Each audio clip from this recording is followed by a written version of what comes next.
Yo, what is up guys? It is Samool back again with another Epic 7 video for you guys today. And before we get started with the video today guys, if you guys aren't subscribed to my channel already, I really appreciate it if you guys do hit that subscribe button. Not only does it help me out, but you guys will also get instant updates whenever I release any video that talks about whether you should pull for units, the Guilty Gear collab itself when we talk about that, and also whenever I release tier lists for both PvE and PvP content.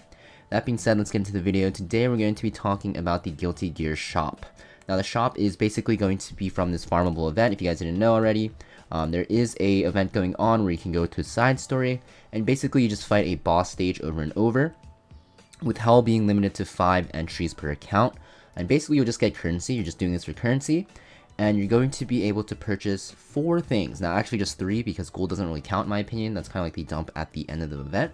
But we're going to talk about Soul, Junkyard Dog, and Portrait of the Saviors. Now since you can run this unlimited times on hard, I actually recommend that you try to farm as much as you can.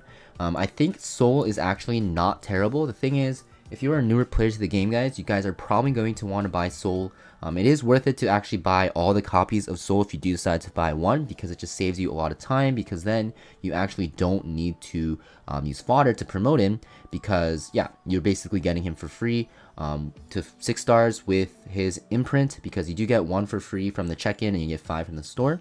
And Soul is very good in like Earth Expedition. Actually, he's mostly good in Golem.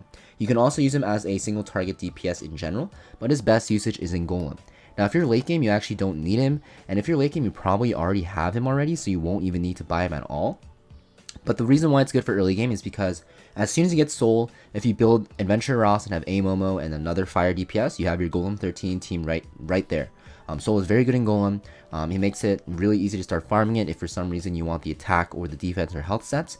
And Smilegate did say they are reworking the Golem sets to be better, and they're possibly adding another set to Golem Hunt as well. So it might make it worth farming Golem in the future. I suspect that Smilegate would put the best of the newer sets into Golem, so Golem is actually farmed because it is the least farmed hunt in the game. So getting Soul is not a bad idea. You're basically getting a free 6-star unit. He also has some PvP uses on offense for Guild Wars. You can use him as a counter to some Earth units. You can also use him as a counter to like Charon's, but you know that was a long time ago. Charon's not really in the meta ever, but you can still like technically use him in Guild Wars offense if you really want to. He's not a terrible unit for PvE guys. He's still decent honestly. He's a pretty strong unit as well. Next we're going to talk about Junkyard Dog. So Junkyard Dog used to be very good, and that is because it is a warrior exclusive artifact that has a chance to burn. This makes it so that if you're running Terranor Guard on your team who's a warrior, you give him another debuff on his S1, which makes him very strong as a debuffer. But nowadays with Furious being released, you don't ever run Terranor Guard anymore, and the only warrior you ever really see in Wyvern is going to be Sigrid and Clarissa, and both of those units already have a crap ton of debuffs. You don't really need the help of Junkyard Dog. Now Junkyard Dog is still good outside of Wyvern. You can use it on, for instance, Holiday Euphine, very good, her S1 can apply. You can use it on any warrior unit that has an AoE S1. I think Holiday Euphine, and there's one more actually. But yeah, this artifact is not terrible. It is worth buying in my opinion because it is a limited collab artifact. You never know if another warrior comes out that can use this very well. Burns are becoming very frequent. Like honestly, you can use this even on Hwayang if you really wanted to, even though I don't recommend it. Now we're going to talk about Portrait of the Saviors. So everyone asked me about Portrait of Saviors guys. How many should I farm? How many should I farm? Let me see how many I actually have. So I actually have, I'm pretty sure I actually have what's it called? What am I trying to say here?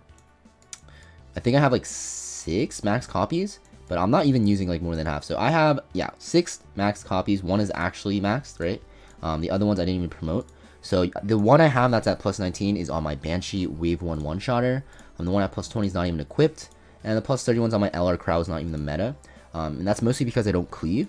But for cleave, Portrait of the Saviors is very good. If you're running like a Arbiter Vildred Cleave, Green Vildred Cleave, Bloodblade Karen Cleave, you can always use Portrait of Saviors. Very good. It's just a better version of Exorcist Hanfa. And yeah, just basically an upgraded version. So I think, in my opinion, I would say it's worth pulling at least 4 max copies. Now that is a lot, but you never know in the future if this event will run again for Guilty Gear. And also, you never know if since more units are being released in the game every few months, there's going to be more and more units that can actually use Portrait of Saviors, so you never know. Also, like, you're just farming the science 3 anyways, right? And you're like, it's fine because you're still like getting charms and equipment fodder. The only thing that sucks, guys, is that this thing doesn't give you any catalyst. So it might seem like you're wasting your energy, which can be true, but like I said, these artifacts might not come back, and Portrait is still very good. You can use it on any like high DPS unit, even like Watcher Shuri, right? It doesn't have to be on AoE units. You can use it on single target as well. So it is a good artifact for cleaving and just damage in general for PvP. So I do recommend getting at least 3 or 4 max copies, preferably 4, I'd say, to be future proof. And the rest of the lollipops you get, I would recommend spending obviously on gold. That's the last thing left. Just wait to do this until the event's over. There'll be a period where you can actually spend your currency still. You just won't be able to farm the event anymore, and that's when you're going to want to actually spend your currency on the gold. So yeah, that being said, the reputation quest, guys, you're going to get a portrait. You also get Molagora. You will also get a golden transmit stone. I personally will probably just clear easy to get all of these achievements done. I'll just spam easy and then do the other quests so I can get the gold transmit stone and get the Molagora, because Molagora is also very, very important in the game. So that being said, guys, I hope this video helped you guys out. I know it wasn't that long, but there's not much to talk about in this. I'm not going to drag it on for as long as I did already, or any longer than I did already. So if you guys found this video helpful, make sure you leave a like and a comment, and I'll see you guys next video. Peace.